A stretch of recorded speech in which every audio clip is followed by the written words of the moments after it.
ഖത്തറിലെ Ras Laffan വ്യവസായ മേഖലയിലുണ്ടായ സ്ഫോടനത്തിൽ 13 പേർ മരിച്ചതായി ഖത്തർ ഊർജ്ജമന്ത്രി. മരിച്ചവരിൽ ഇന്ത്യക്കാരുമുണ്ടെന്ന് പ്രാഥമിക വിവരം. ആക്രമണമല്ല, അപകടമാണ് ഉണ്ടായതെന്ന് ഖത്തർ ഊർജ്ജമന്ത്രി സ്ഥിരീകരിച്ചു. വിവരങ്ങളുമായി മുഹമ്മദ് റഹീസ് ചേരുന്നുണ്ട് ഇപ്പോൾ ദുബായിൽ നിന്ന്. മുഹമ്മദ് റഹീസ്, എന്തൊക്കെയാണ് വിവരങ്ങൾ?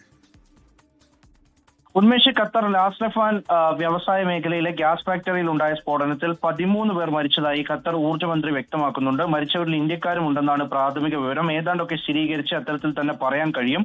ആക്രമണമല്ല, അപകടമുണ്ടായതാണ് എന്നും ഊർജ്ജമന്ത്രി സ്ഥിരീകരിച്ചിട്ടുണ്ട്. നേരത്തെ ചില വാർത്തകളൊക്കെ പുറത്തു വന്നിരുന്നു. ഏതെങ്കിലും തരത്തിലുള്ള ആക്രമണമാണ് അവിടെ ഉണ്ടായത് എന്ന തരത്തിലുള്ള ചില പ്രചാരണങ്ങളൊക്കെ ഉണ്ടായിരുന്നു. എന്നാൽ അതിനെയൊക്കെയും ഖത്തർ ഊർജ്ജമന്ത്രി തള്ളുകയാണ്.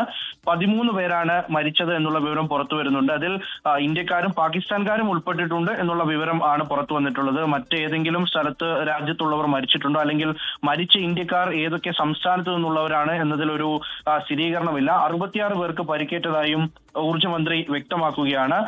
എന്തായാലും ഈ ഖത്തർ എനർജി നേരിട്ട് നിയന്ത്രിക്കുന്ന ഒരു സ്ഥലമാണിത്. അവിടെ തന്നെ ഇന്ന് രാവിലെ ഈ ഒരു പ്രോസസ്സ് തുടങ്ങുന്ന സമയത്ത് അപ്പോൾ ഉണ്ടായ ഒരു മാൽഫങ്ഷൻ ആണ് ഇത്തരത്തിലൊരു അപകടത്തിന് കാരണമായിരിക്കുന്നത് എന്നുകൂടി ഇപ്പോൾ സ്ഥിരീകരിച്ച് പറയുന്നുണ്ട്. എന്തായാലും വാതക ചോർച്ചയില്ല, അത്തരത്തിലുള്ള ആശങ്കകളൊന്നും, പാരിസ്ഥിതിക ആഘാതങ്ങളൊന്നും ഏൽക്കാനുള്ള സാധ്യതയില്ല എന്നുകൂടി പറഞ്ഞു വെക്കുന്നുണ്ട്. ഉന്മേഷ്. ശരി, മുഹമ്മദ് റഹീസാണ് വിവരങ്ങൾ നൽകിയത്.